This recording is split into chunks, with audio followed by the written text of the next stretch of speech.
meu nome é Leandro Sfair, eu sou professor do Departamento de Engenharia Mecânica da Universidade Federal Fluminense, onde eu atuo como pesquisador no Laboratório de Termociências LaTermo.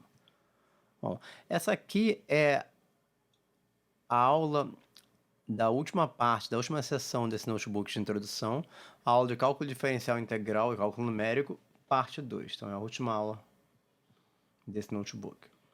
A gente vai começar olhando a subseção somatórios, produtórios e séries de potência. E a gente vai começar vendo naturalmente somatórios, tá? A função que a gente vai utilizar na matemática para fazer somatório é a função sum, tá?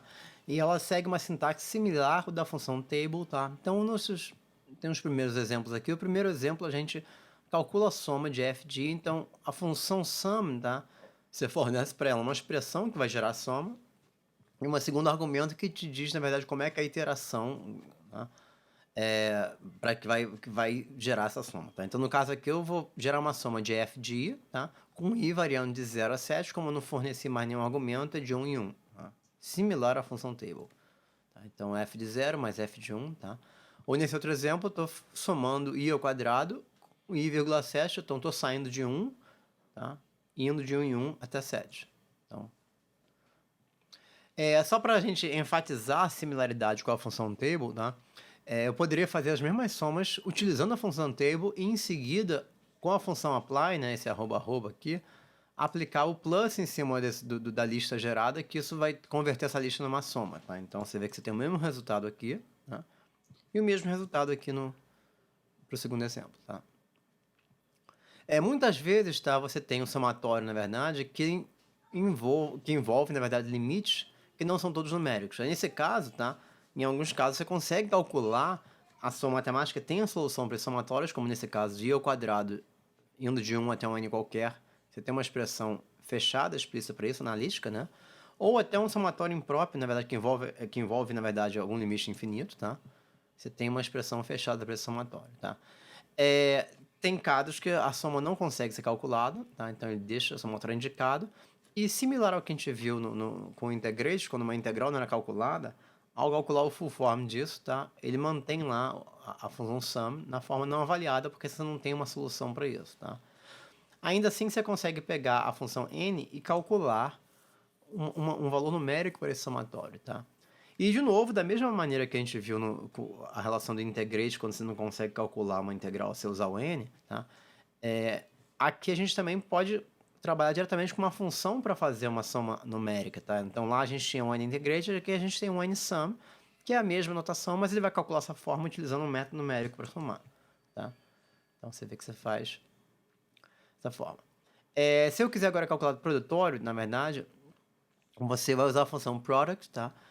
Similar à função sum e similar à função table, naturalmente. Então, mesmo exemplo agora, eu mudei o sum para product, tá? Então, agora isso aqui é um produto de f de 0 vezes f de 1 até f de 7, tá? Ou um produto de i ao quadrado, então, o 1 ao quadrado vezes 2 ao quadrado vezes 3 ao quadrado, tá? Então, seria... Você consegue calcular dessa forma. E a mesma coisa eu poderia calcular utilizando o f de i, tá? Gerando um table, tá? Com f de i de 0 a 7, ou gerando um table de i ao quadrado de 1 a 7, tá? E aplicando a função times depois, tá? Então, novamente enfatizando a similaridade entre o table e a função product e a função sum que a gente viu antes, né? Como a gente viu também no sum, tá? Tem vários somatórios, vários produtórios cujos limites não são numéricos, tá? E eu consigo ter uma solução para isso, tá? Então você tem a solução fechada para isso aqui, independente do valor de n, tá? Fica em função de n, tá? E da mesma forma, com um produtório movendo limite infinito, você tem como calcular, você tem uma solução para alguns casos, tá? A gente poderia também optar, da mesma forma que a gente fez no somatório e integração que eu mencionei anteriormente, calcular produtórios numericamente. Você tem uma função nProduct para fazer isso, tá? Então, esse produtório anterior, eu posso calcular assim, tá? Então, tem situações, na verdade, que eu tento calcular um produtório que você não consegue, por exemplo, ter uma solução analítica, tá? Então, e aí você vê que isso aqui retorna o resultado, né? Na forma de um produtório ainda, tá? A função product, tá? Igualzinho sum, não avaliado, tá? Mas se eu quiser pegar esse resultado aqui, feito aqui anteriormente, tá? E aplicar a função n, tá? Eu calculo ele numericamente, tá?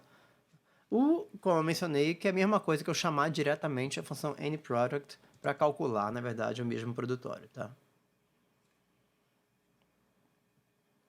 Então agora a gente vai passar para ver um pouquinho de série de potência, tá? Naturalmente eu posso escrever série de potência usando a função sum, tá? E o interessante é que se você tiver, se a série, se você trabalhar com uma série infinita, o matemática consegue recuperar a função original que essa série representa, por exemplo, tá? Então a série de x elevado a n sobre m fatorial de 0 a infinito, isso aqui é a função exponencial, né? Se eu pegar só os termos pares dessa série, você tem a função cosseno hiperbólica. E se eu pegar agora os termos ímpares, tá? Pares porque eu estou saindo de 0 e andando de 2 em 2.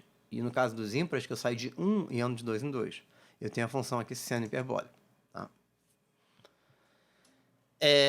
Então você consegue escrever, você vê que ele recupera. Tá? Naturalmente, se eu truncar essa série e não trabalhar com limites infinitos, eu vou ter, na verdade, uma soma de termos. Tá? Eu posso querer fazer o inverso agora também, né? Que eu dou função, né? Que eu quero obter uma série de potência, e o matemático faz uma expansão em série de potência, tá? Utilizando, na verdade, a definição de série de Taylor, né? Para essa função, né? Então, no caso da função exponencial, tá? O x se eu calcular a série de potência, né, para exponencial com x, isso aqui não é x de 0 a 8, não. É x em torno de zero, então isso aqui é diferente a sintaxe. O primeiro elemento, o primeiro argumento dessa lista aqui, o primeiro elemento dessa lista é a variável da série. O segundo é o ponto de expansão e o último é a ordem até qual eu quero fazer a expansão. Então eu tenho aqui a minha série, tá? Até a ordem 8. E aí ele inclui aqui esse O de x elevado a 9 é a ordem de erro que eu tenho ao você estar truncando a série, tá? Não é a função completa, tá? E aí é interessante a gente ver que isso aqui não é uma soma. Se eu pedir o full form disso, tá? Por isso eu salvei esse resultado na variável E1, tá? Isso é uma série, tá? Tanto que ele tem uma função series data, tá? Ele diz, na verdade, a variável, ponto de expansão e uma lista com, na verdade, com os coeficientes, na verdade, dessa série, tá? Se eu quiser converter isso para uma soma convencional, tá? Eu uso uma função normal, tá? Que aí eu transformei isso numa soma. Agora, se eu pedir o full form, você tem lá o plus, né? Como a gente esperaria, tá? Se eu quiser agora mudar o ponto de expansão, então eu mudo, né? Então eu vou fazer uma série similar anterior, mas em torno de 1, e vou mudar também a ordem de expansão para ser até quinta ordem. Então você vê que agora todos os termos estão em função do x menos 1, tá? Então x menos 1 elevado a 1 ao quadrado, terceira, quarta, quinta. Eu não tenho mais nada porque eu expandi até a ordem 5. Então eu tenho uma ordem de erro de 6 aqui, tá? É interessante que eu posso trabalhar com series utilizando no argumento da função outras funções desconhecidas. Ele também gera isso também. Então isso aqui é uma função f qualquer, mais 1, tá? Então ele gera uma expansão em série para isso aqui, tá? É em torno de 0 nesse exemplo aqui, tá? Até a ordem 3. E aí, se eu usar o normal, naturalmente eu converto isso para uma soma tradicional. E por fim, eu removo aqui o valor da variável E1. Prosseguimento, a gente vai para a subseção de equações diferenciais 5.4. Então, uma equação diferencial na matemática nada mais é que uma equação, né, com a função equal, né, com aquele igual duplo, onde aparecerão nessa equação derivadas, né, de uma variável dependente em relação a uma variável independente, tá? Então, no caso aqui, eu escrevo a equação diferencial derivado de x, tá? Menos kx, tá? Então, onde x depende, tá? X é a variável dependente, depende da variável independente t, tá? Então, você tem uma equação diferencial, assim, de primeira ordem. Você poderia direto escrever essa equação usando a função derivative também, que correspondendo a essa linha aqui, tá? Mesma coisa, tá? Se você quiser trabalhar com uma equação diferencial parcial, basta você escrever suas derivadas utilizando, na verdade, funções de mais uma variável, tá? E derivadas, na verdade, dessas variáveis, tá? Mesma forma, tá? Se eu quiser agora resolver uma equação diferencial, eu tenho a função desolve, tá? A função desolve, ela funciona da seguinte maneira. Você fornece primeiro a equação ou equações, como a gente vai ver a seguir, que a gente quer resolver, a lista de variáveis dependentes e a variável independente que você está resolvendo. Então, estou resolvendo essa equação de segunda ordem, tá? E aí você vê como ela é de segunda ordem, ela me gera duas constantes de integração, C1 e C2, tá? Essas constantes, basicamente, elas estão nessa forma formatada que fica com esse C é um pouquinho diferente, tá? Mas no fundo, se eu pedir o full form desse C, ele é dado pela função C maiúsculo, que é uma função utilizada para representar constantes, tá? Então, se eu perguntar aqui o que é essa função, o matemático me dá exatamente este resultado, tá? Se eu quiser agora pegar essa solução e calcular, ou ver essa solução num determinado valor de t, basta eu pegar e substituir. Então, eu pegar essa solução aqui de cima, em t igual a 0, por exemplo, tá? T igual a 1, tá? Então, t igual a 0, naturalmente, eu recuperaria uma condição inicial, que não foi especificada ali, né? E em t igual a 1, tá? Porém, você vê que o resultado, ao fazer assim, ele me dá o resultado do DESOLVE, que é essa regra, uma lista dupla com regra, tá? Se eu quiser, de fato, o valor da solução, tá? Eu teria que pegar aplicar o x de t, aplicar nele essa solução, né? Seria fazer isso aqui antes, né? Então, aí eu tenho... E eu estou pegando a parte 1, porque como isso é uma lista dupla, se eu não botar a parte 1, o resultado vai ser uma lista. Eu quero ter só o valor da expressão da solução. Então, tem que pegar a primeira parte, tá? Isso eu tenho a solução geral em t. Se eu agora pegar e substituir t por 0, eu tenho a condição inicial, o t por 1 tem a solução no t igual a 1, tá? Uma alternativa, quando eu quero pegar essa solução de maneira mais prática, calcular em valores diferentes, para não ter que ficar usando uma regra para depois usar outra regra, é você fazer já a solução com DESOLVE. Na hora de especificar essa solução, você vê que a diferença aqui do anterior está na variável dependente, tá? Anteriormente, eu tinha colocado um x de t ali, tá? Então, quando eu especifico a variável dependente, eu botava lá a dependência explícita na variável independente. Ao fazer a solução assim, a solução de x, tá? Ele fornece a solução na forma de uma função pura. Então, você vê que é uma função em relação a variável aqui dessa função, e tem aqui a expressão que é a mesma que a anterior. Então, com isso, né, eu consigo pegar x num valor qualquer, tá? E já aplicar a solução direta, ele já faz essa substituição igual a gente fez aqui em cima, então é uma maneira mais rápida, em 1, tá? Ou se eu quiser direto em t, eu faço isso, tá? Então você vê que é um pouco mais prático fazer assim, tá? Então são duas opções diferentes, dependendo do que você quer fazer, tá? Se eu quiser agora incluir condições iniciais para minha solução, tá? Eu posso, basta, né? No lugar da equação diferencial, né, como eu mencionei, você poderia ter uma lista de equações. Então, você vai ter a equação diferencial e uma equação para cada condição inicial que você quer especificar. E o resto é igual. Então, você tem a mesma solução agora da equação anterior, só que agora não aparece constante de integração porque eu especifiquei condições iniciais, tá? Se eu quiser resolver agora sistemas de equações diferenciais, mesma coisa, mas tem uma lista agora de equações diferenciais, tá? Mas aí, no caso, como eu tenho mais de uma variável dependente, eu tenho que especificar essas variáveis dependentes, tá? Como uma lista de variáveis dependentes e, no final, a variável independente. Então, isso aqui é uma solução de um sistema de duas equações diferenciais de primeira ordem, tá? Como tem duas equações de primeira ordem, vai ter duas constantes, tá, de integração que aparecem aqui no C1 e C2, tá? Se eu quiser agora fazer uma solução numérica para uma equação diferencial, eu tenho uma função que é nDesolve, tá? A sintaxe é parecida com a anterior, sendo que, como é numérico, você não vai ter a solução num t qualquer simbólico. Então, você tem que dizer, no t, estou falando em relação a esse último exemplo aqui, a variável independente qualquer. Você tem que, na verdade, especificar uma faixa numérica, tá, para a minha solução, partindo, e teria que especificar também condições iniciais ou de contorno. Tá? Então, nesse exemplo, então, eu resolvo uma equação simples de primeira ordem, tá? Com uma única condição inicial, fornecer a variável dependente sem a dependência explícita. Isso aqui é a mesma coisa que o DESOLVE, tá? Só para eu ter uma função pura no resultado, tá? E minha variável independente agora, isso que muda, eu tenho que dizer quem é a variável e dizer de onde que ela sai, e isso vai ter que estar de acordo com uma condição inicial, por exemplo, e eu quero que resolva isso até o x igual a 2. Então, tem a minha solução, tá? Você tem a sua resultado aqui, tá? E aí eu posso, da mesma forma que fiz anteriormente, calcular a minha solução numa posição qualquer. Se for uma posição arbitrária qualquer, eu tenho um resultado aqui. E essa interpolation function, basicamente, tá, é onde está todos os dados da sua solução numérica estão aqui dentro, mas já numa forma que, se você calcular isso para um valor numérico de x, tá, ele já interpola isso, né, para te dar o valor interpolado no valor que você quiser. Então, y em 1.3 dá isso, se eu quiser em outro valor, tá? Você vai ter isso em outro valor, tá? Sem o menor problema. E aí, com isso, você pode pegar esse tipo de coisa aqui, tá? Você vê que o que eu estou fazendo de novo é pegando a parte 1. Lembrando que essa função first me dá a primeira parte, tá? Só para não ter aquela lista que é resultado, porque aqui tem uma lista dupla. Eu posso agora fazer um gráfico dessa, né? Então de 0 a 2 dessa solução, tá? Aí vale ressaltar também que, como todas as outras funções numéricas, tá? A função InDeSolve tem uma série de opções, tá? Que eu posso utilizar para controlar, tá? A forma na qual a solução numérica da minha equação, o sistema de equações diferenciais vai ser feita, tá? E no final eu removo o valor de Sol 1, tá? Deixa eu dar um clear aqui. E de Sol 1 e Sol 2 também, que estão incluídos ali em cima. A gente vai para a seção 5.5, solução numérica de equações algébricas. Então, a gente já tinha visto anteriormente, tá? A função solve, que faz uma solução, na verdade, de uma equação algébrica, tá?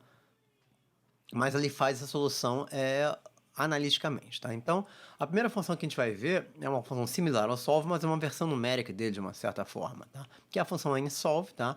Então, é uma função que vai buscar todas as raízes de uma dada equação, tá? Mas de maneira numérica, tá? Então, tem a mesma equação anterior, tá? Ou uma equação mais complicada que não teria solução analítica, tá? Uma coisa que eu posso, então, é mesma sintaxe, equação e variável, tá? Ou equações e variáveis se for um sistema, tá? Outra coisa que você pode fazer no nsolve é você fornecer um domínio para essa solução também, tá? Se eu quero só as raízes reais, ou então no caso aqui, todas as raízes complexas, ele vai me dar todas as raízes naturalmente, tá? Assim por diante, tá? Se eu quiser um sistema, como eu mencionei, você vai fornecer, na verdade, as 3 equações e as 3 variáveis que você quer resolver. Tá? Outra função para calcular, resolver equações numericamente é a função findRoot, né? Mas a função findRoot, o que ela vai fazer, ela busca uma única raiz para uma equação, né? Sendo que você tem que dar um chute inicial, tá? Ela resolve equações mais complexas, que é a função nsolve, tá? Mas ela vai achar uma raiz, tá? Se você quiser achar múltiplas raízes, você vai ter que fazer múltiplas chamadas ao findRoot, né? Utilizando estimativas iniciais, ou chutes iniciais diferentes. Então, a equação tangente de x igual a x, se eu der um chute inicial em relação a 2, tá? Você tem a solução. Óbvio que essa equação tem infinitas soluções, né? Se eu mudar o chute inicial, tá? Eu tenho outra solução, tá? O que eu posso fazer também com a função findRoot é não fornecer uma equação, de fato. Eu posso fornecer uma função e ele vai estar buscando, na verdade, zeros das funções. Então, como se eu tivesse escrito essa função igual a zero, tá? Então, se eu jogar esse x para o outro lado, vai ter tangente x menos x igual a zero. Então, basta eu escrever tangente x menos x. Então, ele vai buscar o zero, naturalmente, dessa função próximo a 10, tá? Então, ele usa isso como estimativa inicial, tá?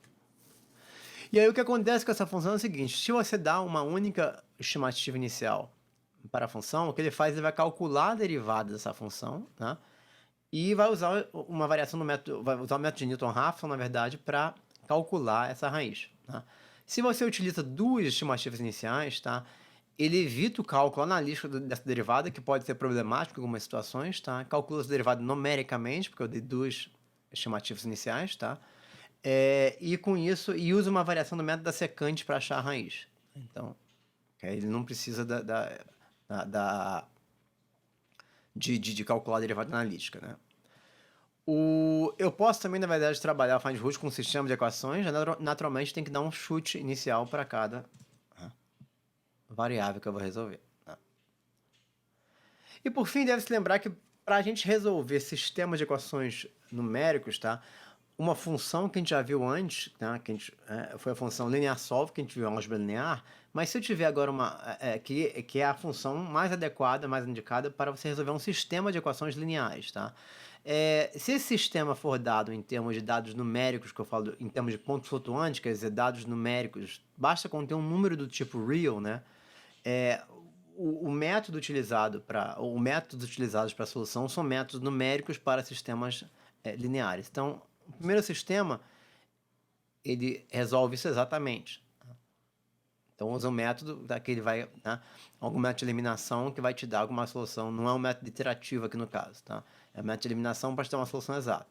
Se eu tiver um número em ponto flutuante, que é o tempo real, que eu consigo gerar botando a função n aqui, ele vai dar uma solução numérica e, para isso, dependendo do sistema, ele pode usar o método iterativo para fazer essa solução. Então, ele usa o método numérico para resolver esse sistema linear. Passa para a última subseção dessa aula, que é a subseção 5.6, ajuste de curvas para dados numéricos. E a gente vai começar essa subseção gerando uma lista de dados, na verdade, tá? Então, eu vou gerar pares x e a função exponencial de x, tá? Com a função table, tá? E eu estou fazendo o x, na verdade, desde 0, tá? Até 2,5, de meio em meio, tá? E aí, a primeira função de interpolação que a gente vai ver para gerar, para ajustar dados, é a função interpolating polynomial, na verdade, que vai gerar um polinômio, tá? Que passa por todos os pontos. E a ordem desse polinômio vai ser dada de acordo com o número de pontos que eu fornecer. Então, se eu gerar isso aqui, eu tenho aqui o meu f de x, tá? Gerou, eu dou os dados que eu quero, tá? E a variável que eu vou gerar esse polinômio. Eu atribuo isso à função f1 de x, tá? Então, tem isso aqui. Tá, você vê que ele gera o polinômio dessa forma. Se eu quiser botar na forma expandida, eu posso dar o expand, tá? Então, é um polinômio de quinta ordem, porque tá? Eu tenho 6 pontos, tá? Então, o que você pode fazer, você pode plotar agora essa solução comparando com a solução inicial. Eu botei uma legenda aqui, tá? Então, você tem a função ESP, que é a função original, e a função F1, lembrando que eu interpolei, tá? Para essa função, como ela é bem comportada, a interpolação crava nos pontos, tem que cravar, mas fora dos pontos ela fica bem em cima também, tá? Então, você nem vê, visualmente você não vê muita diferença, tá? Mas a interpolação vai dar o valor exato só nos pontos, tá? E eu usei o epílogo que está com a função point e os dados para gerar os pontos em cima, só para visualizar. E naturalmente, quando começa a me afastar, né, do 2,5, que é o último ponto, você começa a as soluções divergem, né? Porque a minha interpolação foi feita para estes pontos, tá? Outra função que a gente utiliza para ajustar dados é a função fit, tá? E a função fit, o que ela faz, ela usa uma forma de mínimos quadrados, tá? Para ajustar dados. E eu forneço para essa função uma função, uma base de funções, tá? Eu dou os dados, tá?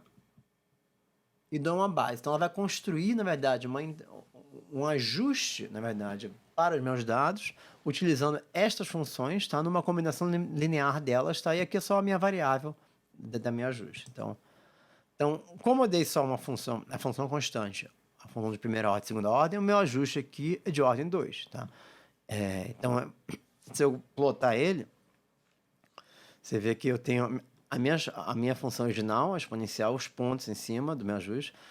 E essa função aqui, a função fit, não necessariamente, ela não tem que, ela não é diferente do interpolation polinômio, que ela não vai fazer um polinômio que passe por todos os pontos. Ela vai pegar qual a melhor curva com essas funções base, tá? Então, qual o melhor polinômio de segunda ordem, tá? Que se ajusta a esses dados. Então, qual que vai dar o menor erro, tá? Então, isso que a função fit faz.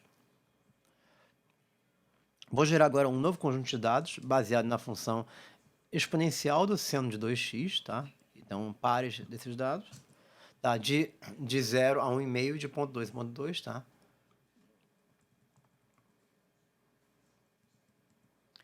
E aí, eu vou usar a função fit agora para ajustar esses dados, mas agora eu vou mudar uma base de função diferente, que eu vou usar a função constante, a função seno de x e a função seno de 2x.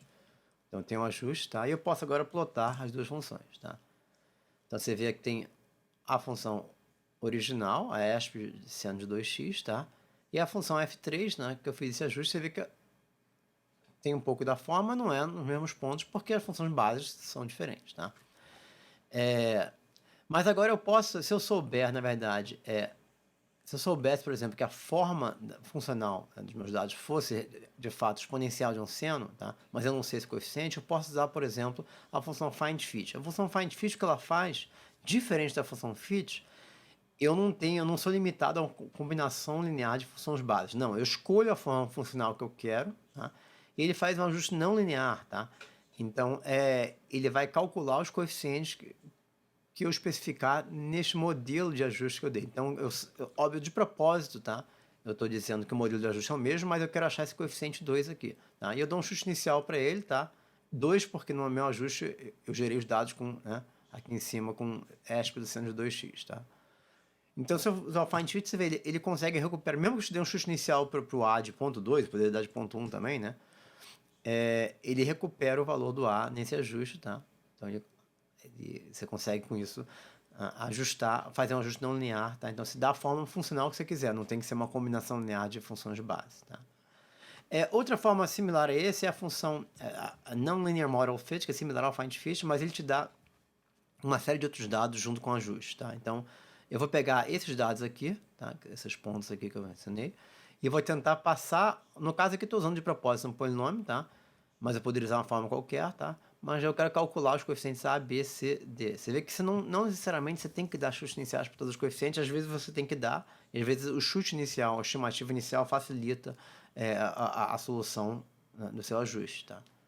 Então você vê que ele já é uma função assim de fitted model, é uma função, mas essa função ele tem muito mais dados embutidos aqui que não estão sendo mostrados devido à formatação, né? Então eu posso pegar esse mod, que é esse ajuste, tá? Isso tem uma série de informações que você consegue recuperar deles, dependendo do que você chama aqui, tá? E você vê que você usa um string para chamar isso aqui, tudo pré-definido dentro do resultado, na verdade, dado pela função non-linear model fit. Então, o mod, se você chama best fit, ele te dá o ajuste em si, que ele calculou. Best fit parameters, ele te dá, na verdade, o valor dos parâmetros, uma lista para você utilizar. Se você quiser, na verdade, uma tabela, na verdade, com valor com erro, intervalo de confiança, tá? Ou então, uma coisa mais completa que tem, né, os dados, tá vendo? Em cada ponto e qual que é o valor, o valor gerado pelo seu ajuste, né? Tá? Então, você tem várias outras informações que você consegue obter se você entrar no help e procurar esse non-linear model fit aqui, tá? E se eu por fim, pegar esse ajuste que eu peguei aqui do F4, eu consigo plotar ele junto, tá? Com a função. Naturalmente, não é um ajuste polinomial para esses dados, tá? Então, era só para ser usado por exemplo, tá? E por fim, a gente remove o valor dessas variáveis todas que a gente definiu aqui. Bom, com isso a gente chega ao final dessa aula. Eu espero que vocês tenham gostado. Se vocês tiverem qualquer dúvida, comentário ou sugestão, deixe anotado lá no comentário do vídeo ou envia pra gente. Se vocês gostaram, curtam o vídeo e lembrem de seguir nossa página para ficar atento às novidades.